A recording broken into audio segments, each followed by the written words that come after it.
welcome to the GSMC Book Review Podcast, brought to you by the GSMC Podcast Network. I am your host, Sarah. As always, delighted to be with you, bringing you another author interview. I have a returning author today, but before we get to that, a quick reminder to please like, follow, and subscribe on whatever platform you're either listening to or watching this episode on.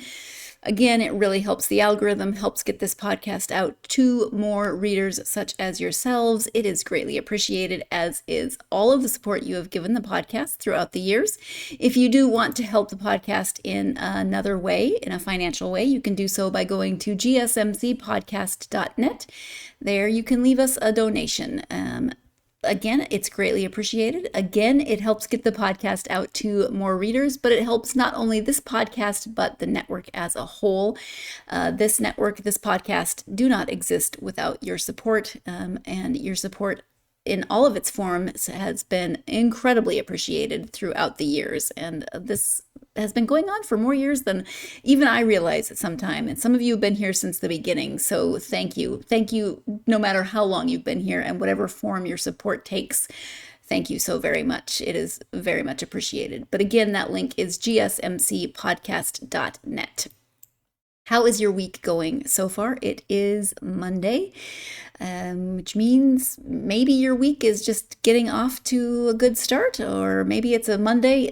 Sometimes Mondays can be challenging. My Monday has been just fine, busy. Good students. Had a couple of new students, which is always exciting to get to know new students and their needs and what they're looking for, etc. Sometimes it's a challenge as we try to figure out how we will work best together, but it's always exciting to me. So hopefully your day, in addition to being Monday, provided you with some encouraging challenges as well. It's always good. And I hope you had a good weekend also. It seems like maybe the smoke is starting to clear out from the wildfires in Canada, but I'm not currently living in the smoke. I have in the past lived like it's like living in a campfire. I have been around way too much wildfire smoke in the summer. So if you have been enduring that, I completely sympathize with what you are going through. It's hard to deal with sometimes. So hopefully that is starting to clear out and the heat is dissipating a little bit, although we're in the middle of summer, so that could take a while. But I hope you had a good weekend. We did a lot of walking this weekend, which is great. It hasn't been too incredibly hot, so we walked to the beach on Saturday, and that was nice. We haven't done that as much as we have in past summers, so it was nice to get out and actually see some changes at one of our favorite beaches that we haven't been to in a while. And yeah, it was a good weekend, so I cannot complain. And now it was a good Monday, so we're just off to a good start here on this Monday in the getting to be the end of July, which is absolutely crazy that it's that far into the summer and July already. Of course, we are here to talk about books, and I am speaking this week with author Kait Ballenger. She is returning to the podcast. She was here before to talk about Original Sinner, which was the first book in this trilogy. Beautiful Redeemer is the third book in the trilogy, so you're getting bookends. I will link I'll put the link for the original Sinner's interview. I was going to say original interview, but her first interview about Original Sinner in the description in case you would like to go back and listen to that one first or watch that one first. But the description of Beautiful Redeemer, which is the conclusion of this trilogy. Lucifer's wife, Death's lover, mother of the apocalypse. A young bride's desire breaks all bounds in the explosive conclusion to Kait Ballenger's Original Sinners trilogy. I never asked to be the queen of hell, but now the crown burns against my skin, and every choice drips with sin. Lucifer, my devil of a husband, feeds me power kiss by kiss, lash by lash. Azrael, death incarnate, tempts me with the brutal devotion only he can give. They both worship me. They both ruin me, and I can't get enough. I won't be made to choose. But indulgence has its price. The apocalypse is splitting the sky. The righteous hunt us with holy fire, and New York drowns. On the eve of my unholy wedding, all the armies of heaven descend and all out war begins. My greatest weapon is the impossible child growing inside me, the secret that could save or damn us all. To protect humanity and seize my dark salvation, I'll fight, I'll bleed, I'll burn, and when the last seal shatters, I'll rise again or stay on my knees forever. Again, that is the description of Beautiful Redeemer, the conclusion, as you see, of this trilogy. This is dark romantasy. You probably gathered that by the fact that she is in a relationship with not only Lucifer, but also Azrael. She is in a relationship with death. So this is as it's romantasy. It's got a lot of religious trauma and the healing from religious trauma, a lot of apocalyptic images. Kait is going to talk all about this as she gives the description of not only this book, but the series as a whole, as I did in the first interview, and we talk about in this one as well. This is pretty high on the spice level. In fact, I won't say pretty high, it's high on the spice level. This is not a closed door romance. So if that is your preference, just know that this is not that. There are some very intense scenes in this book. I listened to this one on audio, and I think one of them lasted for about 45 minutes. So just be aware that there are some pretty graphic, spicy scenes in these books. So if that is what you enjoy, that is great. What I love about authors and books and doing these interviews is that maybe this isn't my personal spice level, but I am not here to yuck anyone's yum. And I love that there are options, that you can go all the way across the spectrum on books and spice. But again, just know that if you are looking for something on the other end of the spectrum, be forewarned. There are themes of, like I said, religious trauma. There are themes of bondage and domination, and just a lot of different themes in this. So be aware of your own comfort level. Be aware of your own kink and interest in kink. Some parts of this, honestly, occasionally made me vastly uncomfortable. I will just say it. But again, I love that there are so many different levels or different areas on the spectrum for readers of all kinds. So that, I think, is amazing. You've got the three characters, and Kait says this too. They're not in a love triangle because that's going to imply choice. They are in a relationship together, whether that is polyamorous or some other word. I am not 100% sure, but it's not a love triangle. It's a little love puddle. They're in it together. That's not a good way to look at it, but gives you an idea. So I there the apocalypse is present in this. We've been building up to it in the first two books and now in this third one. So there are images of biblical apocalypse and the scene. If you're familiar with Revelation and the lore around the seals and the breaking of those seals and the coming of the apocalypse, and the original sins are in this, as we talked in the first episode, that if that is something that is of interest to you, that is very well and very interestingly developed. The apocalypse in New York City, that is the scene where all of these books take place, and we talk also about setting the apocalypse in New York and what that looks like. But let's go ahead and let Kait talk more about these books. Again, this one is called Beautiful Redeemer. The trilogy is the original Sinners trilogy, and the author is Kait Ballenger. Hi, Kait. Welcome back to the podcast. Thanks so much for having me. Thanks for being here. I'm excited to talk about the conclusion of your trilogy. We're going to talk about Beautiful Redeemer today, but before we get to that, for those of you who know you, maybe just remind them of who you are, or for those listening that have never met you, give a brief introduction. Yeah, so my name's Kait Ballenger, and I write dark romantasy and paranormal romance. And I am best known for my Original Sinners trilogy, which we're chatting about the third and final book today. And the best way to describe that trilogy is it's like Netflix's Lucifer meets 50 Shades of Grey. So Lucifer and the other seven deadly sins are billionaire celebrities who have now taken over New York City.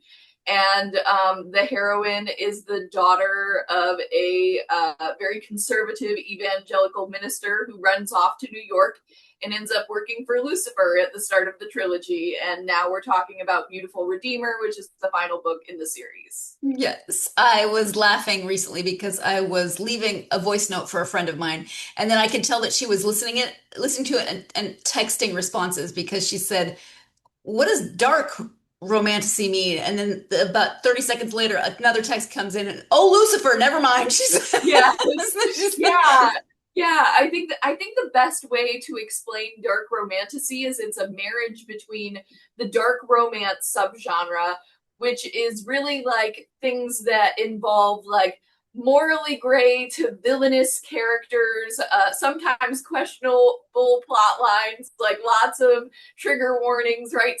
Content that is not typically what the mainstream would be seeking out.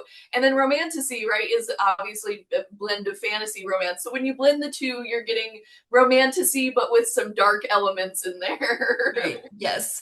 And I like that you start each book with your own author's note that it not only expresses the joy you feel about writing this trilogy and the reason that you wrote it, but also, be warned as you are starting this that there are some things that you should know are coming up for content warnings. Yeah, I think that's important because especially like when we're talking about the dark romance space, a lot of what people are writing can be very triggering to readers who have certain past traumas, etc., right? Or even readers who don't, right? Some might not like or be seeking out that kind of content. So I think being upfront and saying, "Hey, here's what you're getting yourself into," Right. is like it's the right thing to do as an author Yeah. without giving away too many spoilers, of course. Right. But, if you're coming into this thinking, oh, closed door romance, you really need Yeah. to know that that is not, if that's not your jam, then you may want to think hard before you start it.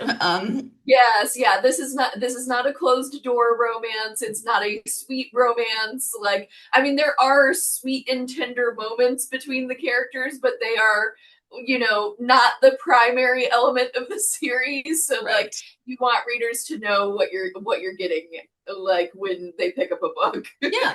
Yeah. And Charlotte, as you said, comes from a very conservative evangelical background. And so I think one of the content warnings is for me, I keep thinking this is either going to heal your religious trauma or intensify it. Like readers need to understand their own understanding of if they have religious trauma. Yes, yeah, there is a lot of discussion of religious trauma throughout the series, both because of Charlotte having this very conservative evangelical background that she is now trying to escape from.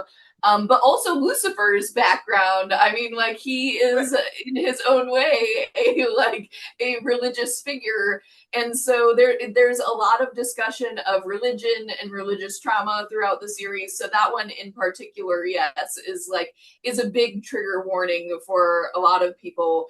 And so far, I feel like the readers, at least the ones that have come up and talked to me about it, right? Like they all have very positive reactions. I get a lot of readers who sought out this series because they heard about it because they have religious trauma they're wanting to read about, like characters who are dealing with religious trauma in a similar way to Charlotte, and like reading these stories where she's reclaiming her own agency. She's kind of making decisions about her life for the first time ever when she comes from a background where that was very frowned upon and she was expected to just be a good girl and told what to do. For a lot of readers, I feel like it can be very healing. But yes, if you're not at a place where you're ready to process that, that could be very triggering. Right. Yeah. So the third of a trilogy. Always a little tricky to talk about any book without spoilers, but we'll, a little harder when there's two books. People may have read them, Yes. may have not read them. Can you give an overview of Beautiful Redeemer? Yeah, yeah, Yes. you've done this Yes. before. I trust you to just take it in front. So Beautiful Redeemer is the conclusion to the trilogy. And in this story, Charlotte is really stepping into her own power in more ways than one. Without giving, I can give some mild spoilers, right? Like things that you would learn if you read the back cover description of the book, right? Yeah. So Charlotte is immortal at this point in the series. She's learning how to deal with her powers and stepping into her own agency in that way. Her and Lucifer and their other partner Azrael are battling the apocalypse, right? So we're in full on apocalyptic battle mode in this book. We're trying to resolve a lot of questions that started much earlier in the series. And so, yeah, it's why choose romance, which if you're not familiar with that, that means there is more than one love interest and they're all getting together by the end of the series. So we're trying to resolve what is, I don't love the word love triangle because that implies she's going to pick between one of them. Right. But ultimately, they're trying to untangle all this messy elements of their romance. They're fighting the apocalypse at the same time. New York City is essentially drowning in like divine chaos. Yeah. And so this book really just explodes a lot of the world building of the series and like opens up those biblical level battles that we've been kind of seeding since early on. Right. I mentioned at the beginning that this isn't a love triangle, and Kate just said that as well. Why choose is a much better description than, what did I say? Love puddle? Love grouping?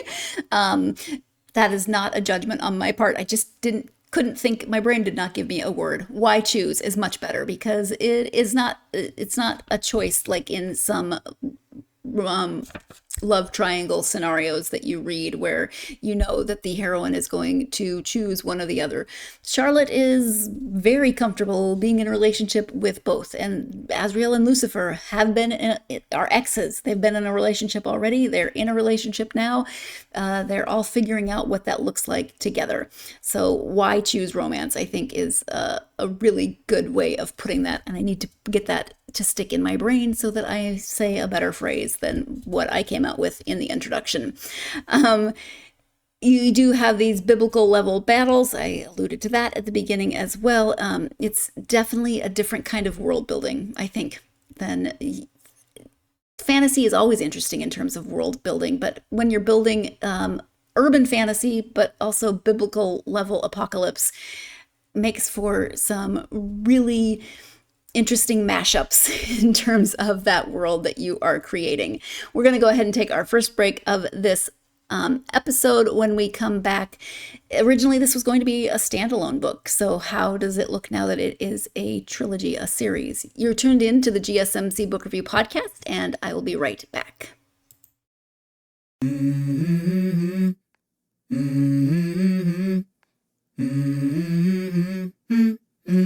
Let's go.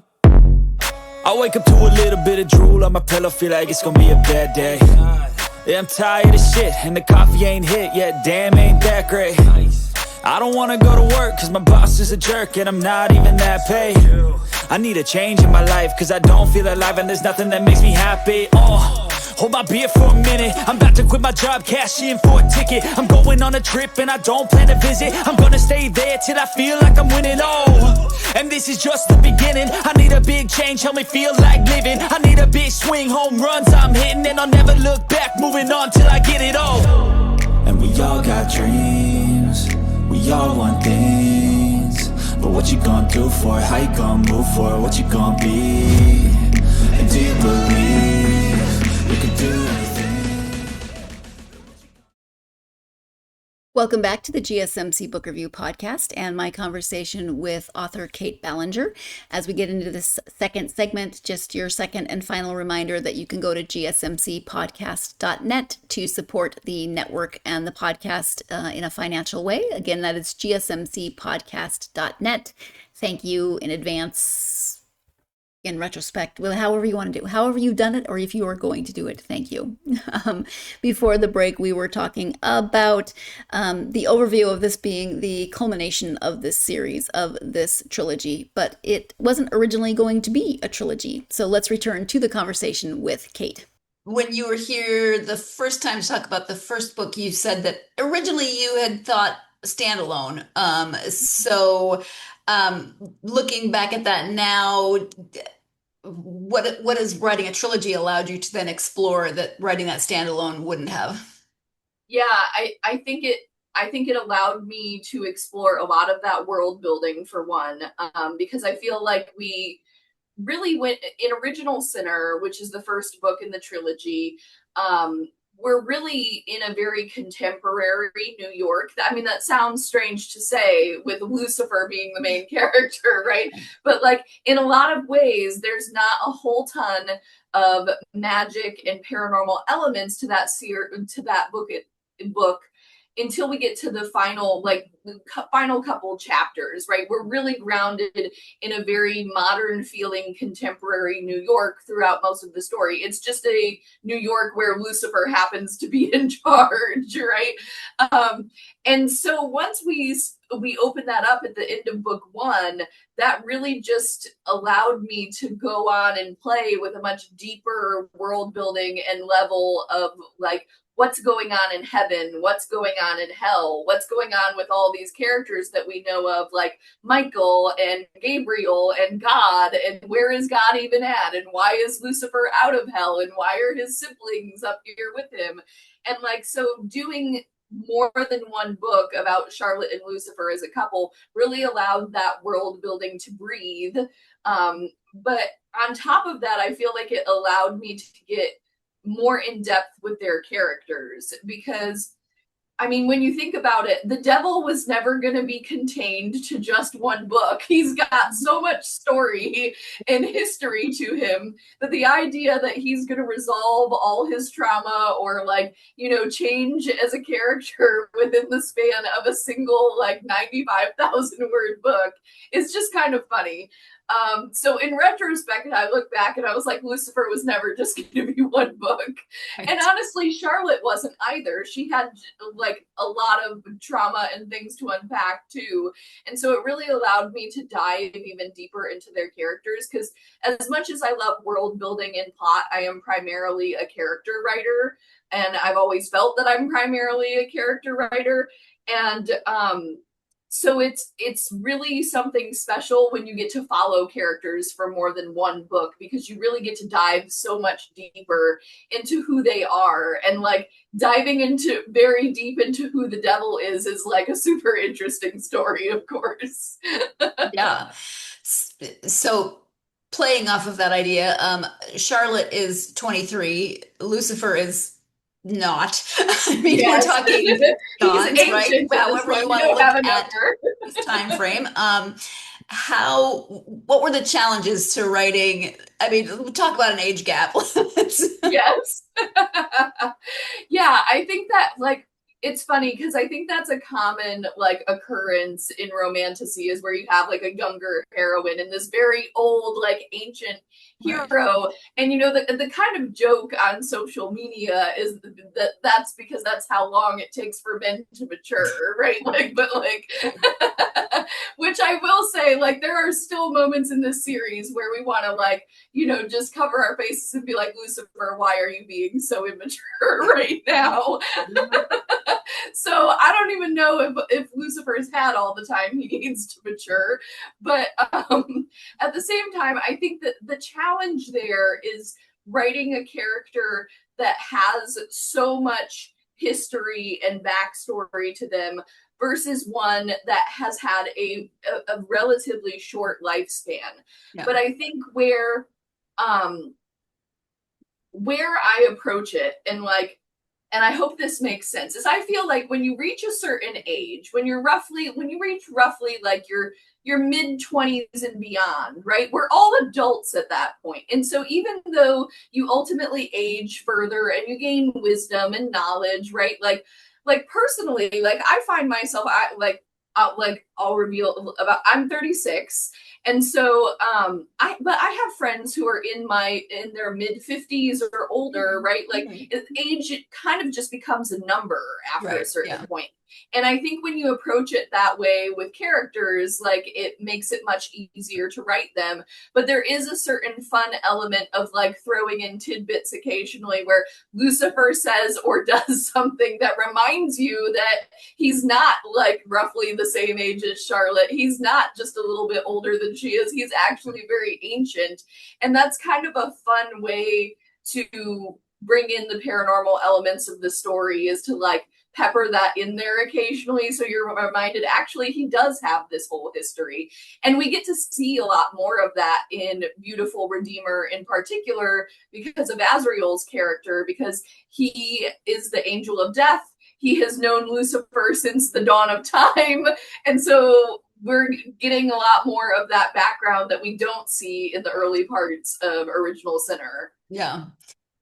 Well, and as I try to play with the math in my head, it doesn't matter if she's 53 instead of 23. There's still it really doesn't matter. Like he's always going to be thousands upon thousands of eons more ancient than she is.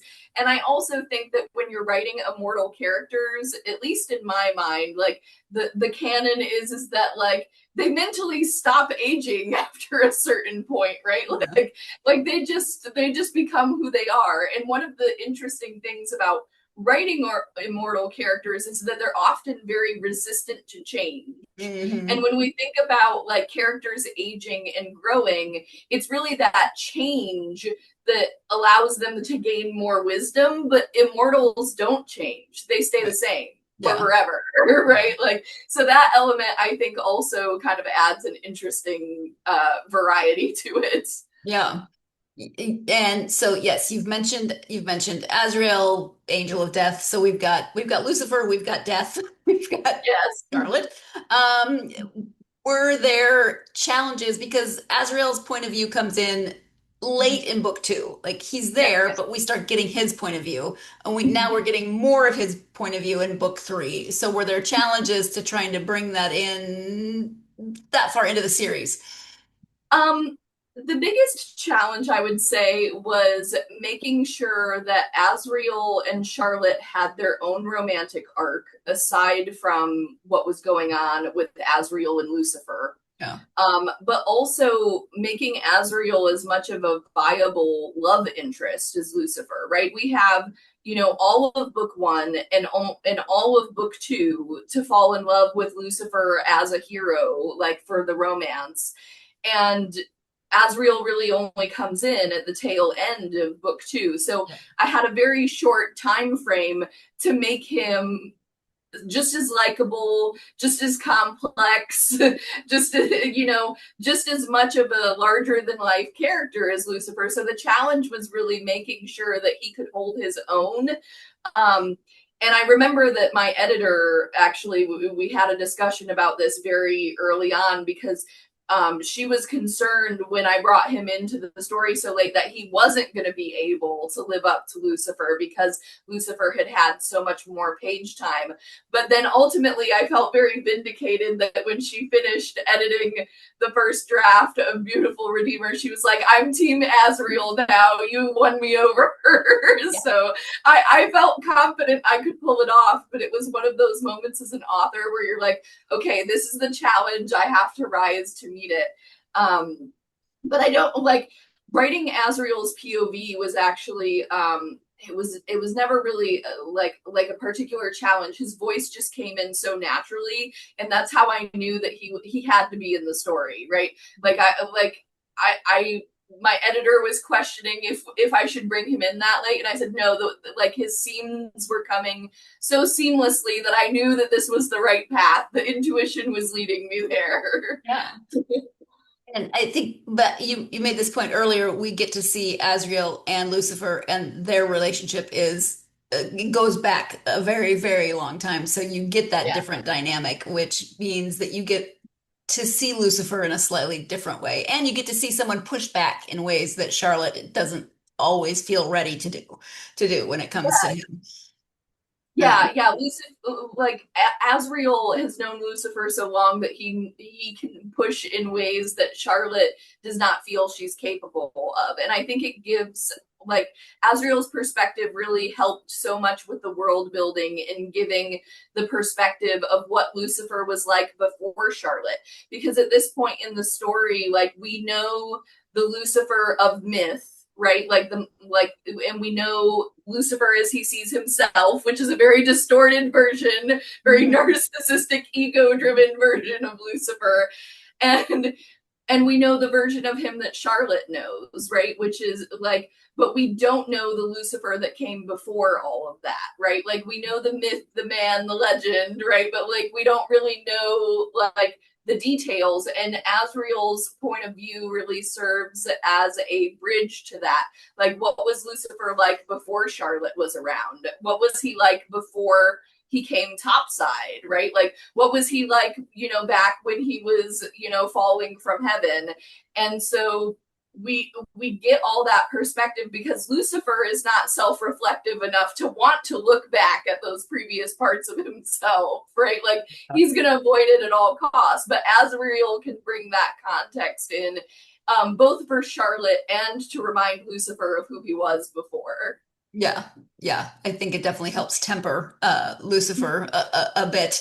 Yes, he needed to be humbled a little. Like, yeah. I mean, of course, like he's the embodiment of pride. Of course, he needs to be humbled. And I feel like what humbles you more than the angel of death and your ex? Yes. Because as a reader, I kept going, there'd be moments when I'm like, God, I hate you, dude. And then I'm like, but you're Lucifer. I'm supposed to hate you. Yes. Freaking Lucifer. Of course I hate you. Yeah, we're supposed to want to like shake Lucifer sometimes. Right. Like, what are you doing? You're right. Like, Lucifer is not self-reflective. I mean, it's Lucifer, right? As I said, there were times when I really just wanted to reach through and flick him, but then I kept having to remind myself, this is Lucifer. What am I expecting?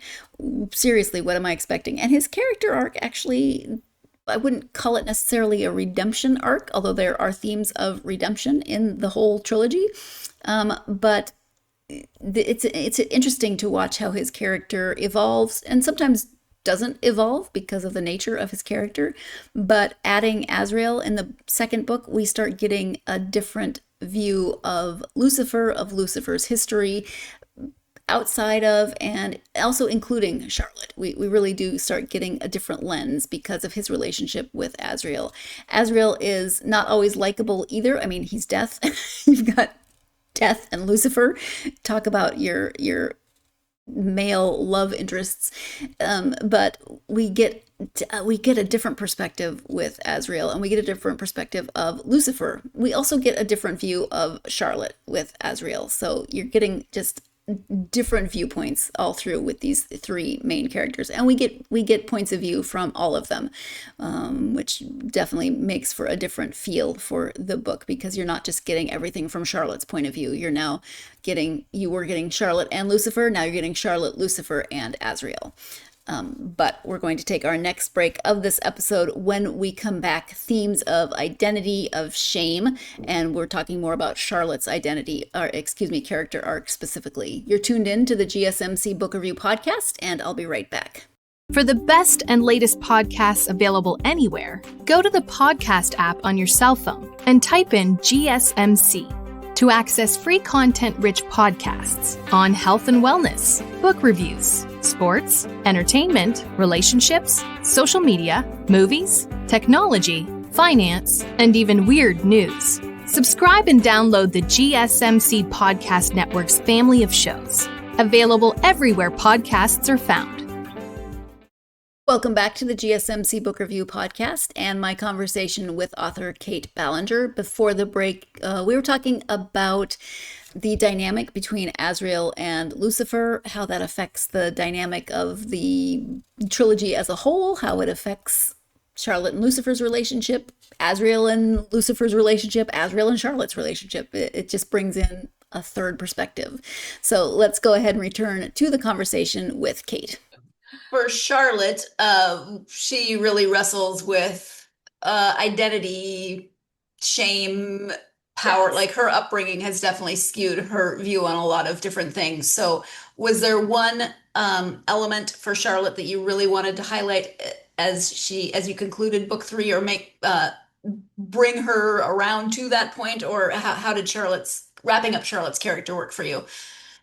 So Charlotte, one of the things Charlotte has really struggled with the most throughout the series, I think, is like the way that growing up in this very intense purity culture has affected her agency as a person, her ability to make decisions for herself, to feel confident in making those decisions and stepping into her power in kind of a very feminist sort of arc, right?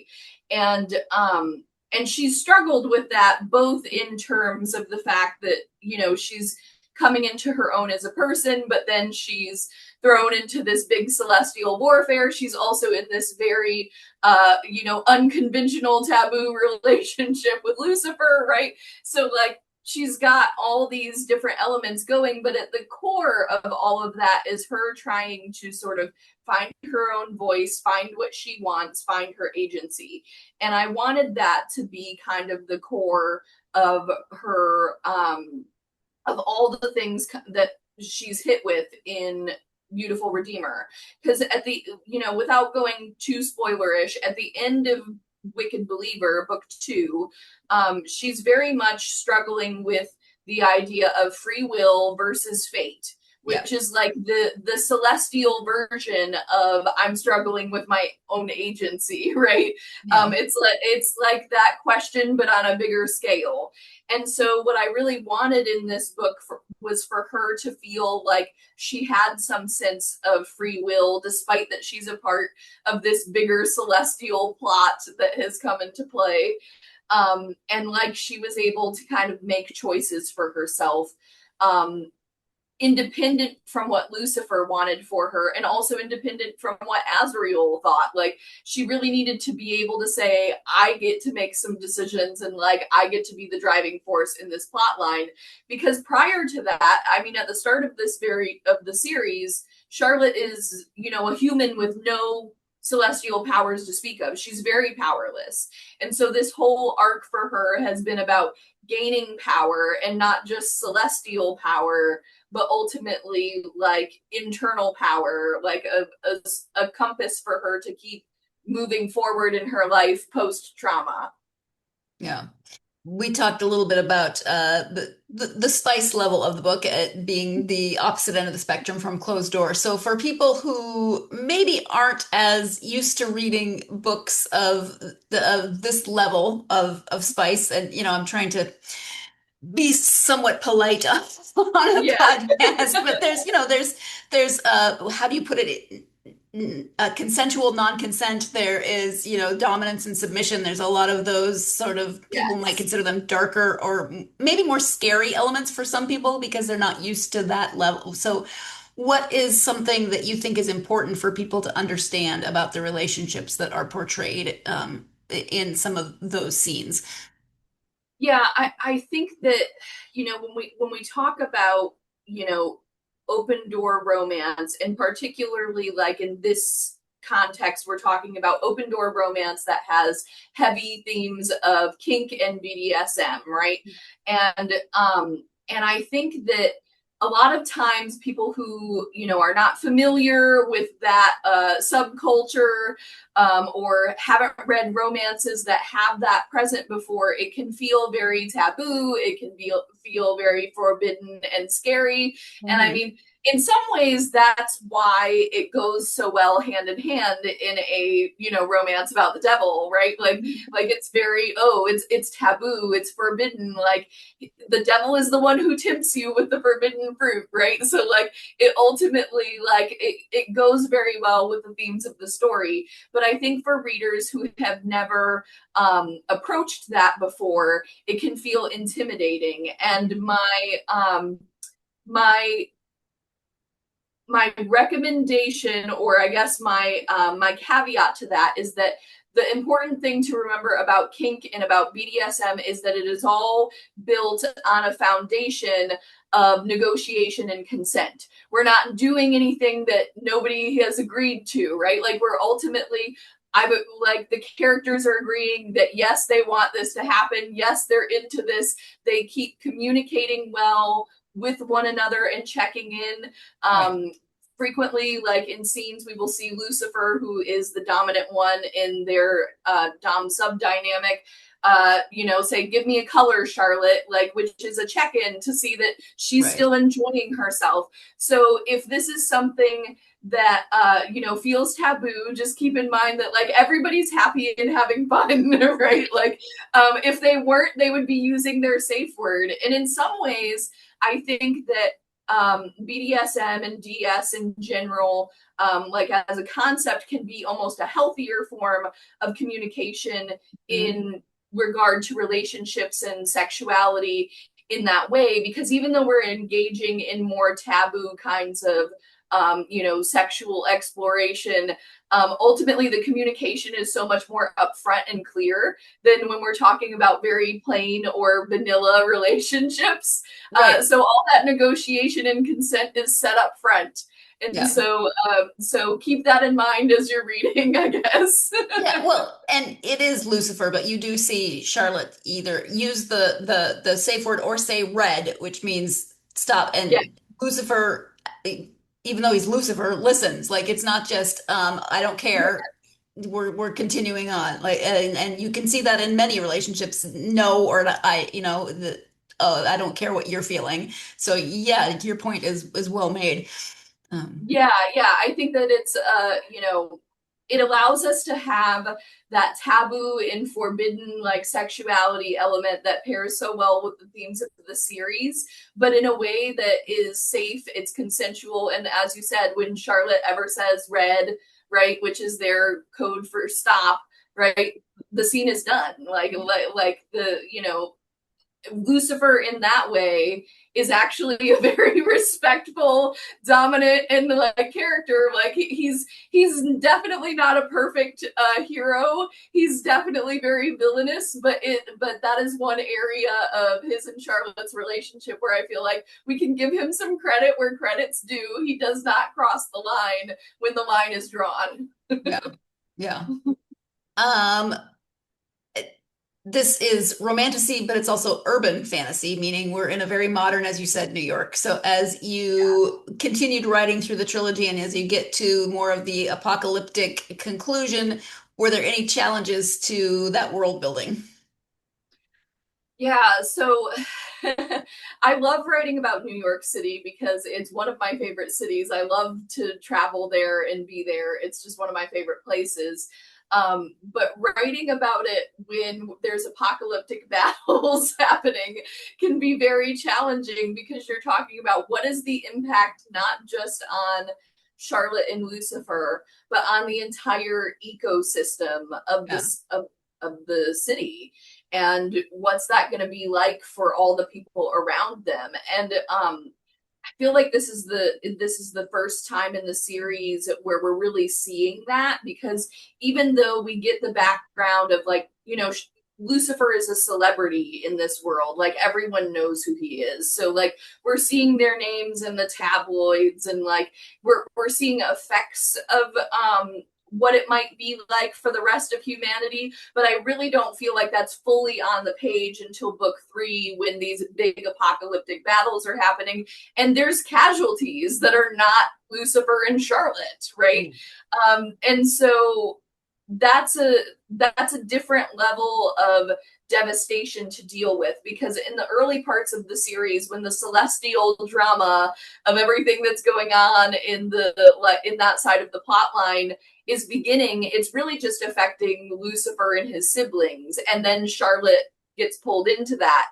And then as we go on, it starts to affect humanity in a greater way, and you really have to be able to take the moments and pause and allow the characters to reflect on that. And that's something that Charlotte in particular, I feel like, struggles with frequently throughout the series, and kind of has to put aside of just, there's people actively dying because of this big battle that's going on, but I can't allow that to deter me, because I know that if I do, there's even bigger, worse, far more horrible consequences that are off in the distance, right?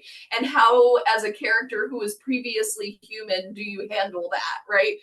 That's a big challenge. But so yeah, there was a lot of research to be done on different elements of how would the city still function if it had these catastrophic battles happening inside of it. So that was an interesting part of the research for the book. Yeah, I can imagine. And as you were talking, I was just giggling in my own head, because this would be a very different book if all the originals were brought topside in, I don't know, Lincoln, Nebraska. Yeah. Or, some like the town I grew up in the middle of nowhere, Montana. Yes. It would be a very different story. And I think one of the things that Lucifer says, I don't know that this is a direct quote, but it's similar to what was written. It's when Charlotte asks him in book 1, she's like, why New York City? And he said, if all the world is a stage, New York City is the center spotlight, right? And I think a lot of people feel that way about New York when we think about all the different industries that are there. It's really an iconic city within the larger US, within the world stage. Yeah. And there's just so much possibility and drama. And so it was really the perfect place to set this series. Yeah.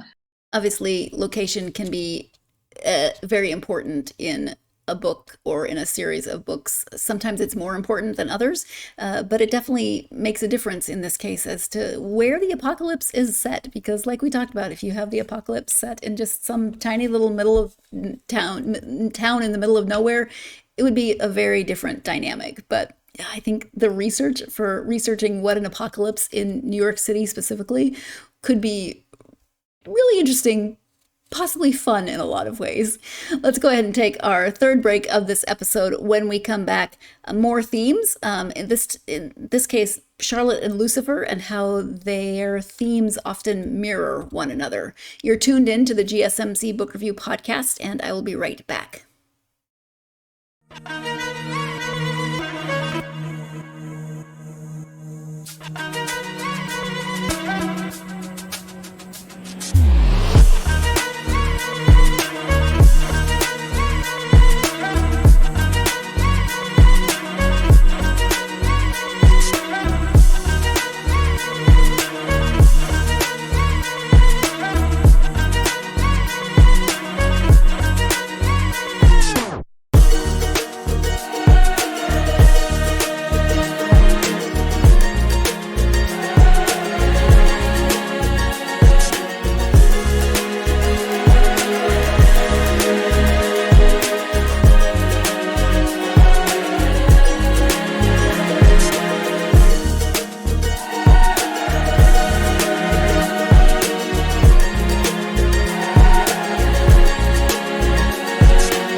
Welcome back to the GSMC Book Review Podcast and my conversation with author Kait Ballenger. Before the break, we were talking about New York City as the setting of the apocalypse and researching New York City as the setting of the apocalypse.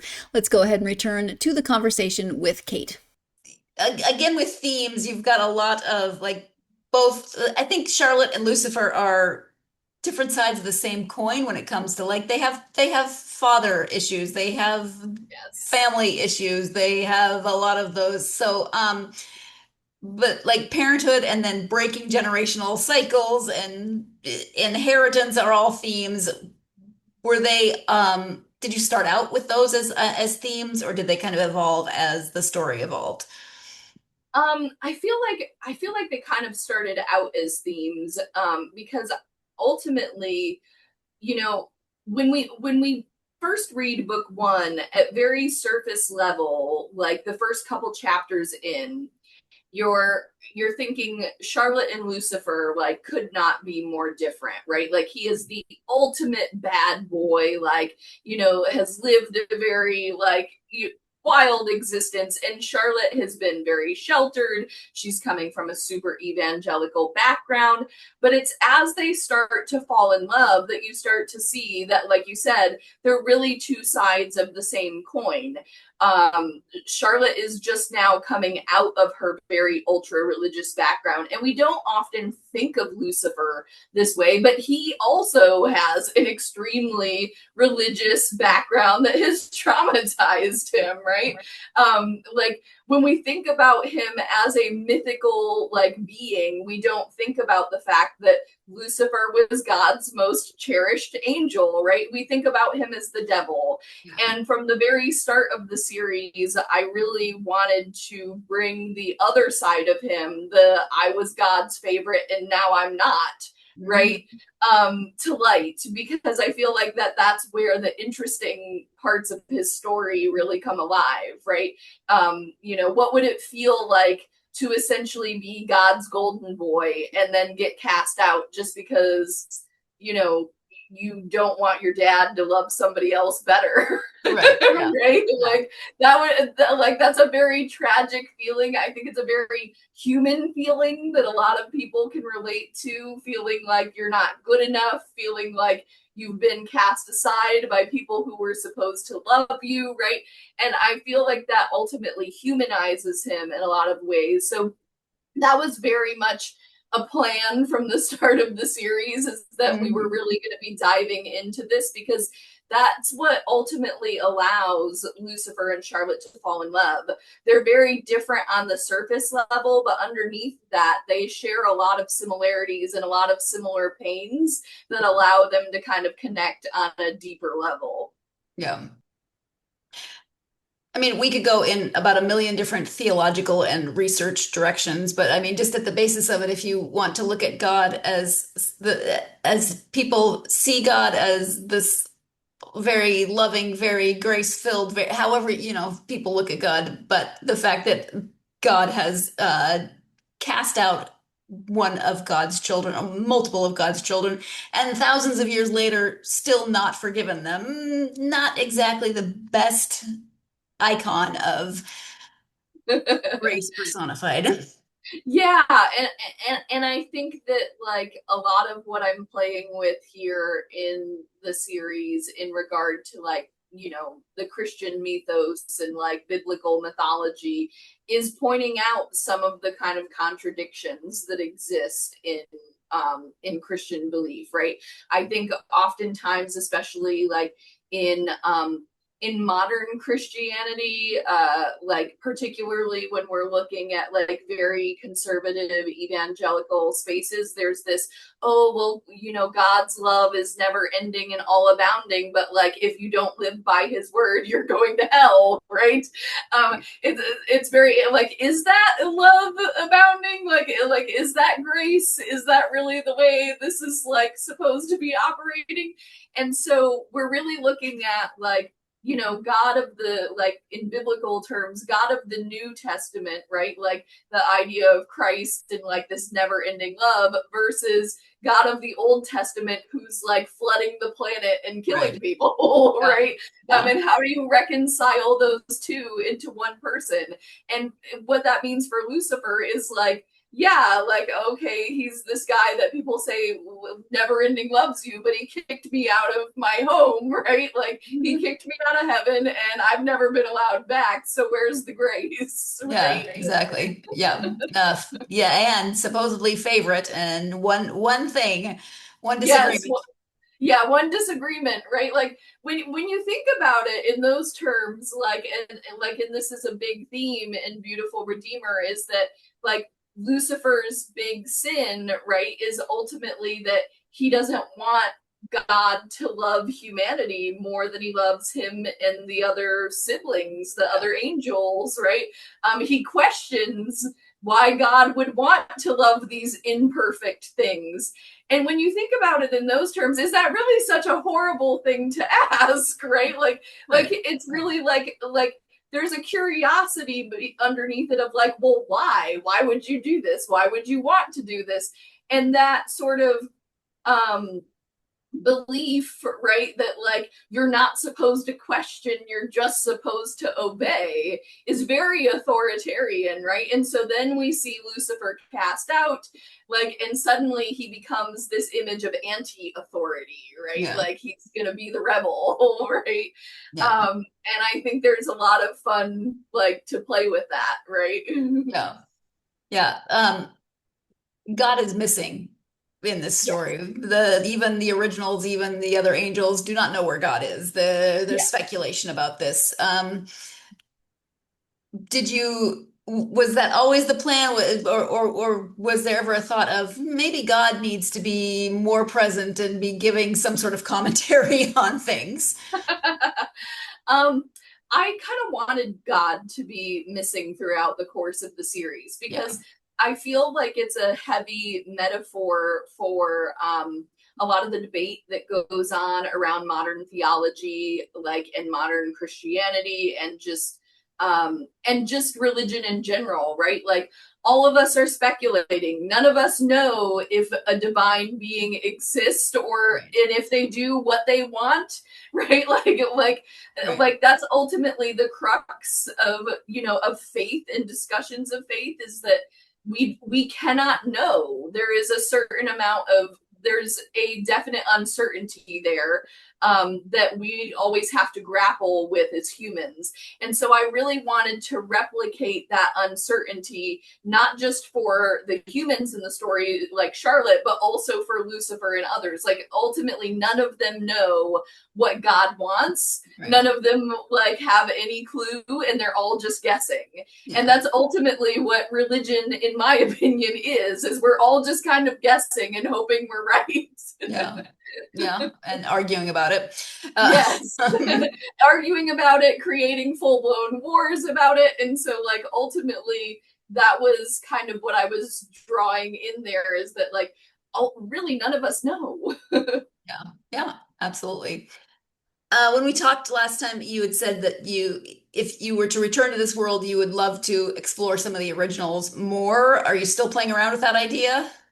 Yeah, so that's currently in the works for me. I don't have a release date on it yet, but I am planning to do a spin-off about the other sinners. It will take place after the events of Beautiful Redeemer, but for those who haven't read the earlier books in the series, it should feel still like a fresh starting point. So you could start there, but like, why would you want to, right? Like, like I'm very much trying to make it like a new entry point for new readers if they would like to start there. But ultimately, I think there's something to be gained about like reading, Charlotte and Lucifer and Azrael's story, of course. But this should feel like a slightly different version of New York than what we get in Original Sinner, because part of the apocalypse has happened. What comes after that? Right. Yeah, exactly. And that would be one of those books that you would be reading. If you didn't know anything, you'd pick it up and start reading and be thinking, there's so much more that has happened that I should probably put a story on.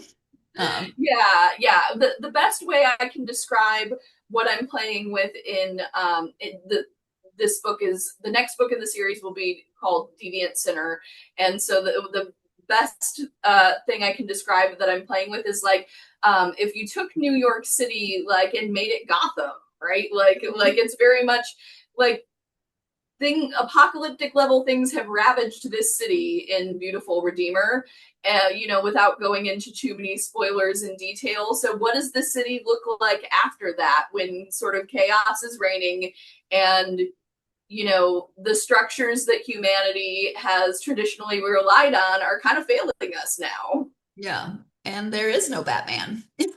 There's no Batman in this. Like, there's no Batman to save anybody. Obviously, if you're talking about New York City as the setting of the apocalypse, then what does New York City look in the aftermath of being the setting of the apocalypse? And there is no Batman. You've got the originals, and frankly, some of them are highly entertaining, but none of them do I necessarily want to call on as a savior in this particular case. I can't even quite imagine which one I would choose first. Like, okay, you've only got these 7 contacts in your phone. Who are you calling? I don't know the answer to that. We're going to take our final break of this podcast. When we come back, more about the originals as quote unquote saviors. Yikes. You're tuned in to the GSMC Book Review Podcast, and I'll be right back.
Welcome back to the GSMC Book Review Podcast and the conclusion of my interview with author Kait Ballenger. Before the break, we were talking about the aftermath of the apocalypse, the aftermath of New York City being the setting of the apocalypse. What is next for the originals, for this world that Kait has built?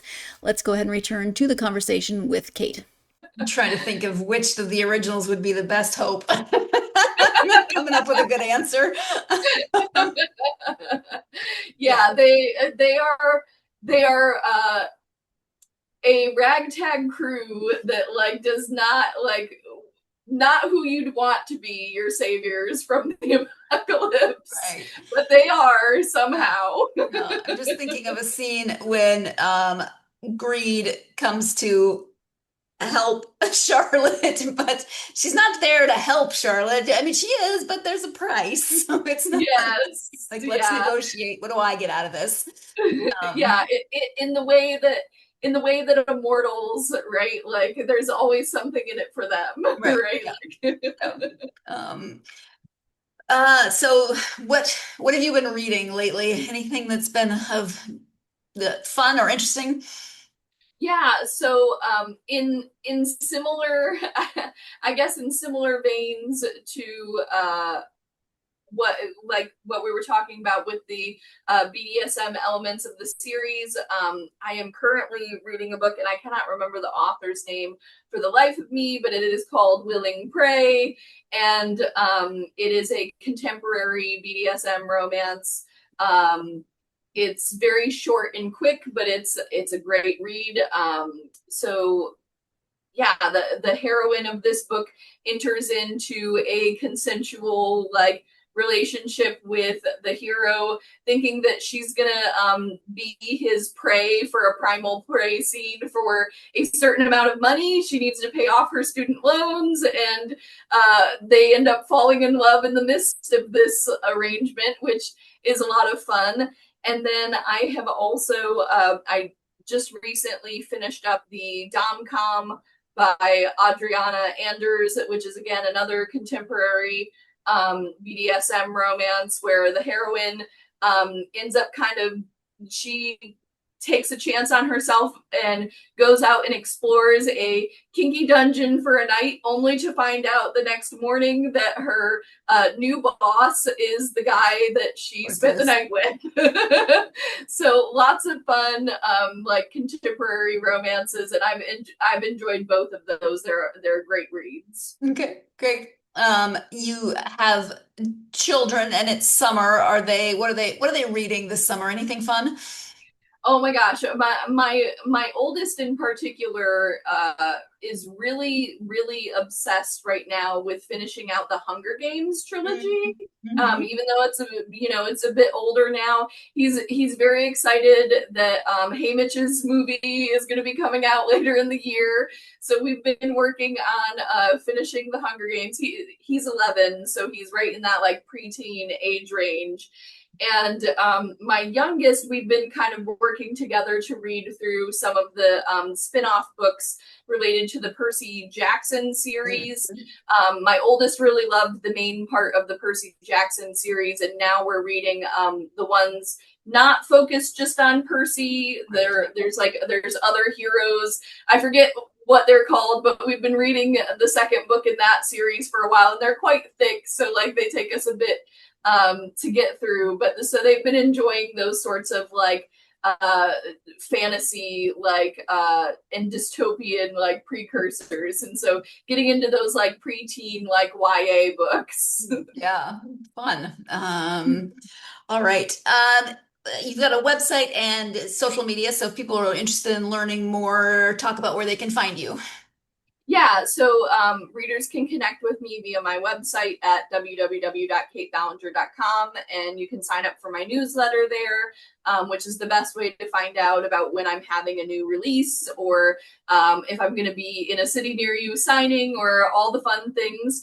And I am also relatively active on Instagram and TikTok, and you can find me on Instagram as @Kait.Ballenger and on TikTok as just @Kait Ballenger.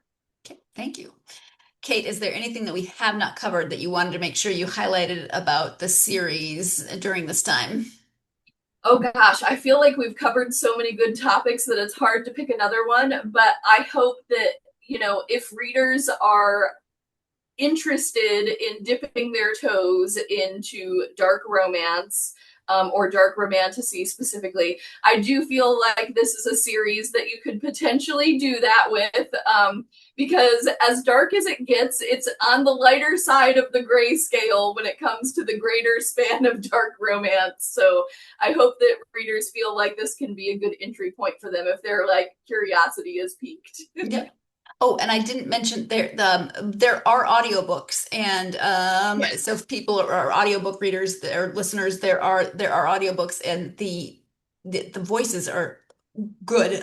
Like Yes, yeah, specific voices for especially Azrael and Lucifer, and the narrators are so phenomenal. And I will say, my little fun fact is that when I was first writing Azrael's point of view at the end of Wicked Believer, I was listening to an audiobook at the time called The Wrong Pucking Number by C.R. Jane. It's a dark hockey romance. And the narrator for that was Troy Durin, who later became the narrator for Azrael. And as I started writing that point of view for Azrael, Troy's voice was what I was hearing in my head. So when I got sent the audition tapes for who the narrator for Azrael was going to be, and he was on the list, it was an immediate, yes, that is who I've heard as the voice of Azrael from like the very start. So he was already very much baked into that character. And Ethan Reed just like is phenomenal as Lucifer, like just knocks it out of the park. And Isabel Turner is also great as Charlotte. So we've got some really incredible narrators. All three books are on Audible, and they're available in Whisper Sync. So if you like to toggle back and forth between your Kindle and an audiobook, like it's perfect for that. And especially with Azrael and Lucifer, you could have an amazing narrator, but if the certain timbre of the voice wasn't right, I just think it would take you out of the moment. Like Yes, Lucifer should not sound like that. Yes.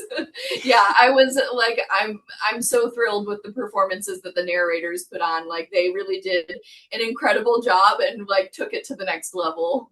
Yeah, absolutely.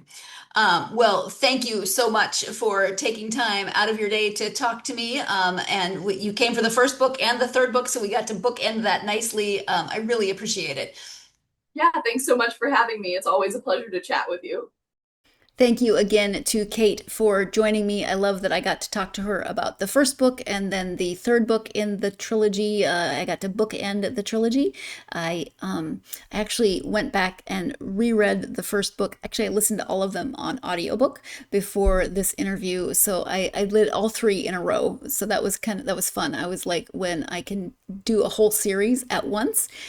All three of them are out. So if you also like to do whole series, then you have that opportunity because all three of them are out.